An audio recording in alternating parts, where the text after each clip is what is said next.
சரி எப்பா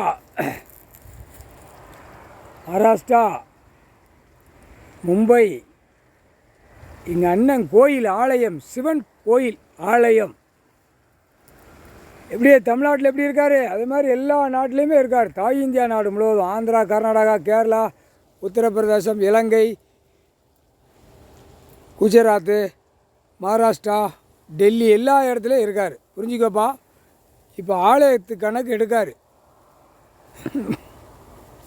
நீதி அரசரில் இவன் எழுதி எழுதி வச்சு பூரா நாசம் பண்ணி ஒரு பேப்பரை விட்டு உலக நாடே நாசம் பண்ணிதான். தாய் இந்தியா நாடு முழுவதும் நாசம் பண்ணிதான். தமிழ்நாட்டில் நாசம் பண்ணி வச்சு அப்படியே ஓடிக்கொண்டே இருக்கான். 2 கால் கையை விரித்து கொண்டே அலைதான் அரசியல்வாதி. கவர்மெண்ட் வேலை ஆக்கிறவன் அங்கே கையெழுத்து போட்டு இங்கே கையெழுத்து போட்டு பிரித்து அடி பட்டா அடி பூரா பில்டிங்கை போட்டுன்னு நாசம் பண்ணி வச்சுருக்கான். இப்போ கணக்கு நீதி அரசர் எடுக்கார். முதல் எடுக்கிற கணக்கு இளந்திர கொண்டான் கைலாசத்துக்கு முன்னாடி 1. 2வது கணக்கு சேத்தூர் சிவன் கோயில். 3வது கணக்கு ராஜபாளையம் தெற்கு பாளையம். 4வது கணக்கு சிலிவுத்தூர் ஆண்டாளம்மா கோயில் வச்சுருக்கானா. மடாரகுளம் இப்படி சொன்னால் தான் சிலிவுத்தூர் பூரா காதை தூக்கி பார்ப்பான். மடாரகுளம் தூக்குவார். எல்லா கணக்கும் அப்படியே போகல சதுரகிரி வரைக்கும் போவோம். அங்கே புரியுதா. அடுத்தாப்புல தேவதானம் குடிச்சு மேற்கு இருக்க எல்லாம் கிழக்க தெற்க வடக்க ஃபுல்லாக வரையில்.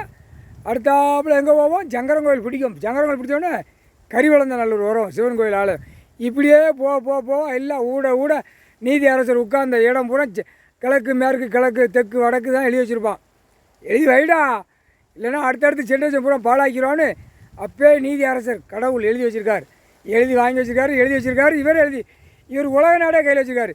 இந்த மானிட பிரித்து அடித்து பட்டாவை அடித்து பூமியில் கெட்டடம் கட்டி நெல் விளையும் பூமி, பயிர் வச்சல் விளையும் பூமி அழித்து 2ஆம் நம்பரை திரிச்சிருக்கான்.